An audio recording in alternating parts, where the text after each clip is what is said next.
Hello and welcome to Let's H. I'm your host, Joel. Scroll down and click on the read more, follow the links in the blurb, and become a patron on Patreon to support quality content. Today we come to another episode of Angel Season 5. This episode, Time Bomb, which is the 19th episode of the 5th season.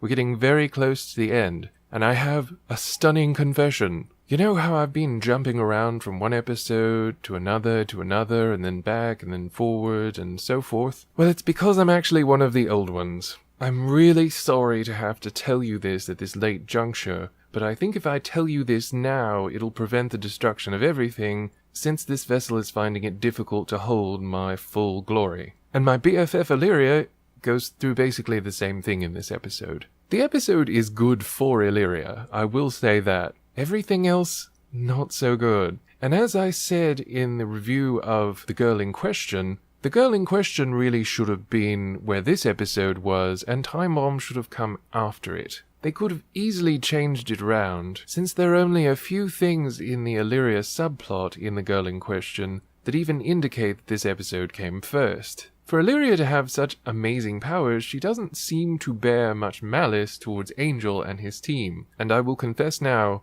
the first time I tried to say that, I said she didn't bear much malice towards Alice. But did it happen? Or didn't it? I'm popping around randomly in time. Things may change with no warning whatsoever. So, Time Bomb. Illyria rescues Gunn, apparently on her own choice. Then Angel, for some reason, decides to put him to work on a very sensitive matter of negotiating for the Fell Brotherhood to get the unborn child of a woman that clearly needs the money and support. Oh dear. And of course we know something's fishy with that because, well, they finally seem to remember that Wolfram and Hart is not a nice place and they're not nice people. It would have been different if they had been facing all of these difficult sorts of choices the entire season and had managed to make the right choice. But it's even sort of lampshaded in this episode. They're doing very well even though they're making all the right choices, and despite that, and despite, of course, great cost to them personally,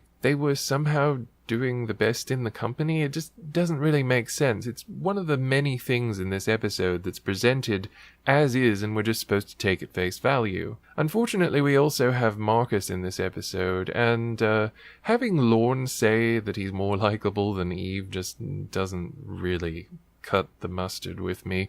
He's an awful character, and he's very badly acted. He's obnoxious not because of the character being written to be obnoxious, because that is part of it. He's obnoxious in many ways because of the way the character is written and the way the character is acted, which probably is a result on how he was directed. I don't like the actor, but I like the writing even less. There are some things that he says in this episode that just aren't clever or funny, and you know they're meant to be. Like, ooh, one of the clients of Wolfram and Hart is the patent holder for cancer. Oh, that's funny. Except not. It's not really even clever either. It just comes off as trying too hard, and it's really painful. And speaking of painful, Angel is a douchebag throughout this entire episode. And frankly, I cheered when Illyria killed him. Because yes, she kills everybody in this episode, but she's popping back and forth through time, so, yeah, of course it doesn't take, or else we wouldn't have much of a show called Angel. Not that I would have minded at this point, because Angel has become an irredeemable piece of shit in this episode. One of the many reasons why this should have been the episode right before he reveals his plan is because he treats everybody like garbage in it. He's aggressive, he's obnoxious, and this all comes before he even shows any indication of getting a clue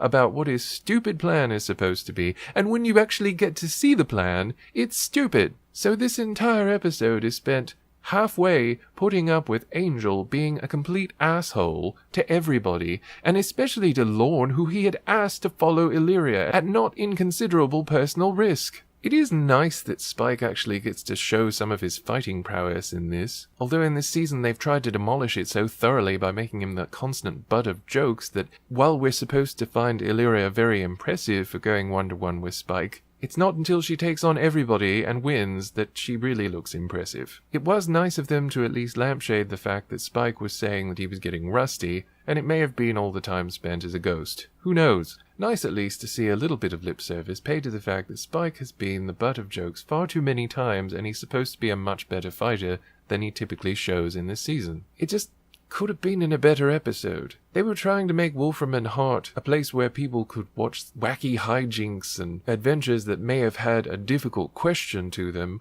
but our heroes were supposed to keep themselves intact. They were supposed to keep their integrity. The big question that was never dealt with until after it was too late was, is it worth the risk of working at Wolfram and Hart? Is it worth the price? But in the first few episodes of this season, not only do they never adequately address it, but it feels like the episodes are trying to present Wolfram and Hart as an amusing place to work, and not really all that evil, which made it a real rush to build them up as evil assholes again when it became clear that they were going to have to do something to resolve this storyline because they weren't going to get a season 6. So literally everything is brought to bear. Every possible way to build up Wolfram and Hart as assholes and heels is invented in this episode and after, and it just ends up feeling very contrived and stupid. The girl in question fortunately doesn't do this, possibly because it may have been written before they had this change in direction, but in that case they shouldn't have had it be the episode after this one, where Angel does a very obvious heel turn. But to be honest, Angel's plot in this is not interesting. He's not likable. You don't care ultimately about what he's doing. And Gunn doesn't manage to do enough to stand up for himself for you to really give a shit about that plot. What really makes it most vexing of all is the fact that it really isn't dealt with. And I'll get into this more in the finale review, but I have touched upon it in other episodes. Angel has passed the point of people willingly, logically sticking around for his shit. There's no logical or reasonable justification for Gunn not just saying, fuck this shit, I'm out, because you don't get your heart cut out for 2 weeks in a row, and that after all the other ordeals you've been through, and then come back to someone that you thought you trusted doing this, and also, I might add, acting like a giant dickbag to you, and just stick around for it. Oh, because he's been so great up to now. I think possibly the shock of it was that Angel wasn't actually making a heel turn. But the thing is, building it up that he's making a heel turn is nothing new, and it wasn't going to make people go, ooh, is Angel evil now? Because he hasn't done this like 5,000 times before. We've seen this. It's old now. And despite it being a fake heel turn, after all, he still does horrible things. He's done horrible things this whole season, working to fix a few of them at an expense that he cannot pay, or that other people are asked to pay on his behalf, does not make them any less real. But Harmony was fun in this episode, and that's pretty much the only part of that plot that was anywhere near amusing or good. The Illyria plot, however, is fascinating, and Wes, believe it or not, has a few moments of actual emoting. When Gunn comes back and interacts with Wes, Wes actually, for a brief shining moment, seems almost like old Wes. Esque for a moment. But, yeah, the rest of the episode is just him being usual cardboard Wes. It's especially sad because you just see that one twinkling and then it's gone. It's over. He does come off as the good guy in this episode, and frankly, Illyria also comes off as the good guy in this episode. But the way that this is written, when they try and claim that Cordelia gifted Angel with a vision, a single vision, telling him what was behind this and conveniently laying out all the plans for him, no. It's very clear that in this episode, he comes to an epiphany when he's talking with Illyria. And as usual, Illyria completely steals the show, is far more interesting than anybody else in this episode, and makes the viewer want to find out more about her. I like her, I like the character, but at the same time, they really should have committed to something. Because, like a lot of other things in this season, they don't really commit to things. I still maintain that it should have been just warring personalities, both Fred and Illyria still being obviously existent there, but they chose the subtle route, and unfortunately for Angel, the subtle thing is not what these writers do best. In this episode, they barely even touch upon the fact that Fred may be still in there, whereas pretty much every other episode, they at least touch upon it, and there is a clear indication by the writing where they wanted to go with it. It does seem kind of ridiculous that she hangs around Wolfram and Hart, even if her kingdom is no longer. Why does she hang out here? Especially with her powers, there's no reason why she can't just go on walkabout and come back every now and then to talk to Wes if she really wants to. But for whatever reason, here she is. She easily steals the show, and while I do have problems with most of the episode, the shunting through time is actually done pretty well. There are a couple of parts, like when Angel talks to Wes later and Wes admits that he lied, that couldn't have happened the way that time ended up flowing in the episode. But, well, we can just chalk it up to a weirdness of time travel or something. Who knows? I did like the fact that Wes basically just gave Angel the middle finger, because that's exactly what he deserved in this episode and several others. Angel was being a total dick, and he was acting childish and obnoxious. I hated Angel in this episode. He was god-awful. And honestly, I probably would have been okay if we had thought for another couple of episodes that Illyria really had killed him. The only characters I'd mourn at this point are Spike and Lorne. So it is really unfortunate that such a potentially fascinating episode, and, well, it isn't just potentially interesting, it is legitimately interesting, at least the Illyria part. There isn't really a convenient rhyme or reason given for why she seems to be breaking down in her host, other than simply overwhelming it with power. And that's okay. It also allows them to play a bit with time travel in one episode, which is good because generally you shouldn't play around with time travel a lot because most writers just aren't up for it. There are too many ripples and repercussions, and even a good writer is often not able to juggle it successfully without someone who reads it or views it finding some sort of problem in it. Ultimately, we don't know how time travel will work. This seems as likely a time travel method as any,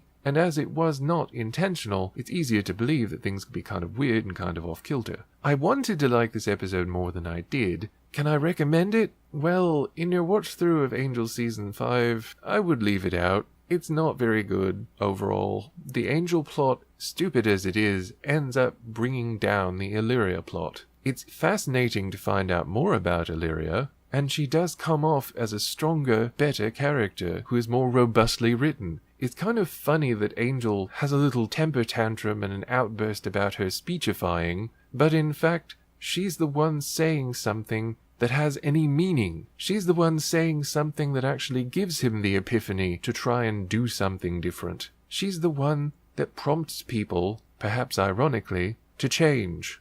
It's certainly not Angel. Everything Angel has done or failed to do has contributed to a lot of losses that they cannot recoup. He's managed to help a few people, and that's good, but overall the choice to go to Wolfram and Hart was a mistake. It was a bad decision, and he is responsible for all of the bad things that have happened because of it. If not all, then the lion's share. Illyria is there, and as Wes points out, she's not really malicious. She's not really even evil. She's just serving her own ambitions. But one amusing thing about this, which is kind of the sign of the writers not communicating effectively, is the fact that Marcus, in all of his astastic ability, is written as expressing that the senior partners didn't want Illyria there. In fact, they didn't want her anywhere, according to him. You see, the senior partners have this weird power drift in this season. Sometimes it's like they can do anything, sometimes it's like they're not really that great or that powerful. And since they were giving Marcus a lot of lines to not only build him up,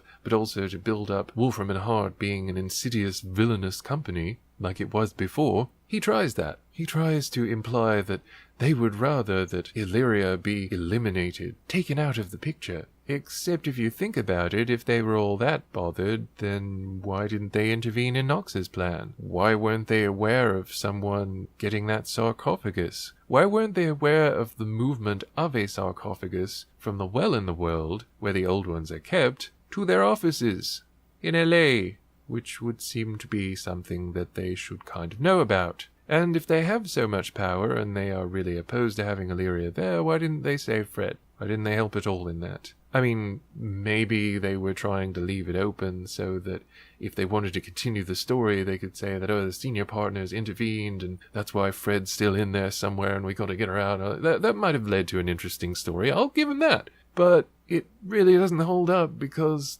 they weren't going to do that. Let's just face it. They didn't have that in mind. They didn't think that far ahead. It was a throwaway comment, but it was one that was really very poorly considered. In any case, Time Bomb, unfortunately I'm going to have to say, leave it out of your watch through. Overall, it's not a very good episode, and you're more likely to be irritated than amused. In many ways, Time Bomb kind of embodies the entire 5th season, in that there's some good stuff going on, but you have to put up with a lot of really annoying, poorly written bullshit to get to the really good stuff. And when you get right down to it, it's not worth it. But next time, I'll be here for you with another episode. We're bringing it home with the finale, Angel Season 5. You're welcome. Bye.